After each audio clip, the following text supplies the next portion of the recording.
As you are aware, a dispute arose on who has the decision to draft a charge sheet. Justice Murima made it very clear that the charge sheet can only be drafted and presented to court by the DPP. Aggrieved with that decision, the Inspector General of Police went to the Court of Appeal and convinced the Court of Appeal, and those orders were stayed. And the import of that is that the police charge sheet is the one to be utilized. Surprisingly, from nowhere, the Law Society of Kenya's president issues a circular, a letter to all advocates, me in particular, that I should not comply with the judgment of the Court of Appeal. I should reject any charge sheet drafted by the police. I should not comply with the stay orders of the Court of Appeal. I have written serious letter questioning the following. Where was LSK when this matter was in the lower court, the High Court, and in the Court of Appeal? Under Section 4 of the Advocates Act, the role of LSK is to defend the public interest. A charge sheet, a national security question, is a public interest. The LSK leadership took cover. They never participated in the proceedings. 2, who stopped LSK from making an application for joinder at the Court of Appeal so that their voice is heard? Nobody. It is basic knowledge to everybody that if you are aggrieved with a Court of Appeal decision, you do not give outside directives. You go to that Court of Appeal, apply to be enjoined, seek for review, seek for variation, seek for stay, so that the Court of Appeal stays. 3rd, the directions issued through that letter by the president of LSK, is LSK now a Supreme Court that can overrule, can overturn the decision that the Court of Appeal has made? So I am aggrieved whether I should comply to a letter from the LSK Council, or I should comply with the decision from the Supreme Court or the Court of Appeal. Remember, LSK has confirmed that they are siding with the DPP. If they are in agreement with the DPP, they were to file their application, their pleadings in support of the DPP. They have no business writing to tell the DCI, tell the DPP on how to function. They can only litigate under the public interest.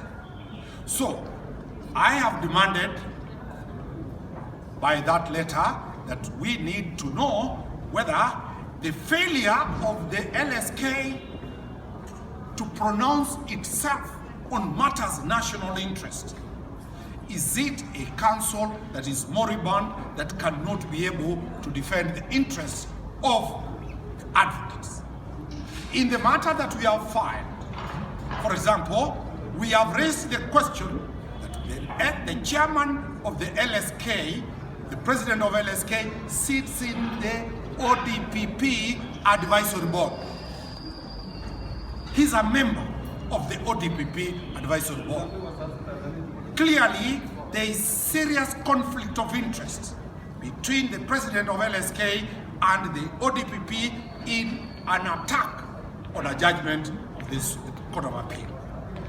Lastly, in the office of the ODPP, the issues we have raised about staff, the chairman and the council has never responded, one, on the massive chasing of state councils from the office of the DPP deployed to departments of government who defends those advocates in the office of the DPP who have been chased, who are not being promoted properly, who are not being recruited in a transparent manner.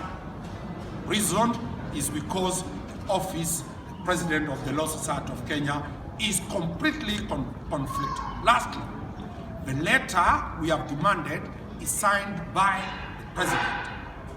Did he have the mandate of the full council? We are demanding for the signatures, the council members who sat to arrive at that decision. Did the council members, if they ever sat, why did they not append their signatures on that letter, that directive? Lastly, did they participate? Did they allow us as advocates to participate in that matter? And that's why we have said those directions are sub judice. Those directions are contemptuous to the Court of Appeal decision, and we want accountability from the office of the President of the Law Society of Kenya, and that is why we've done that. My good friend can comment on it. Maybe okay, one question. You know, I can read this letter. They say we advise our members to object to any charges that are presented in court without the consent of the DPP in fulfillment of our obligation. That is what we are fighting. Even before the DCI used to, they have to get the consent of the DPP before the charge. The Court of Appeal has pronounced itself. It is no longer a question of interpretation by me, by my President Erick Theuri, by Nurdin Haji, or by Kinoto. It is a Court of Appeal interpretation that the status quo returns. The status quo has returned. And the status quo meant police. The police. The consent of the DPP present a charge. The police under Section 137 provides the drafting of the charge sheet. The magistrate under Section 89 accepts the charge sheet. That is currently the position of the law. I want to understand. They can present even without the consent of the DPP. The Court of Appeal decision has not recognized the DPP as having any role. I don't want to move to give my own interpretation. The position as it is, the DPP's position is to take over the matter after the charge sheet has been admitted by the court, by the magistrate under Section 89. Well, the objectives of the Law Society of Kenya are clearly circumscribed in law, so that the office that my president, Mr. Erick Theuri, holds is an office that is donated by the LSK Act, and his objectives are purely to ensure that we promote constitutionalism and the rule of law. And the rule of law, to this extent, means that when court orders are made, and more specifically speaking about the Court of Appeal making its orders, staying the previous directions or orders that were made by Justice Mrima, restraining police officers from signing, presenting, or otherwise drafting charge sheets. This is to mean that the mandate of my president, Mr. Erick Theuri, is limited towards educating or encouraging members of the bar or the Law Society of Kenya to ensure that they strictly circumscribe and respect the decision, or rather the interim orders that were issued by the Court of Appeal.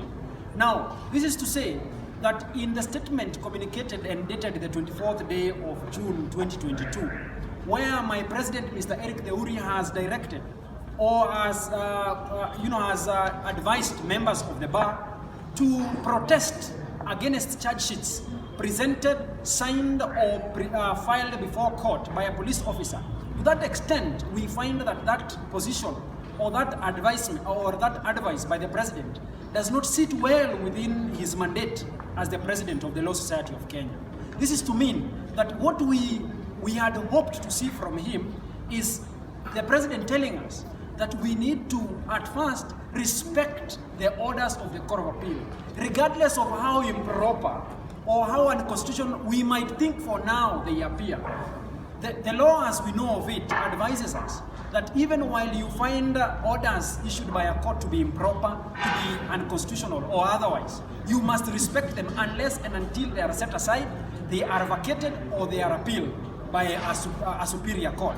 So to that extent, we find fault in that, and we are encouraging the president to withdraw that letter of the 24th day of June 2022, because in other words, he is encouraging us, members of the bar, to act contemptuously to the authority of the Court of Appeal. Remember, if we were to look at the hierarchy of courts, Justice Mrima, Anthony Mrima, who sits at the High Court, sits lower in rank than the judges of the Court of Appeal. So if we are torn between which orders to obey, that of the High Court or that of the Court of Appeal, we must, and I say this so respectfully, we must respect, obey, and adhere to the orders that are made by the Court of Appeal. And I'm hoping that responds directly to the question that my good friend has asked my boss and my senior. Thank you.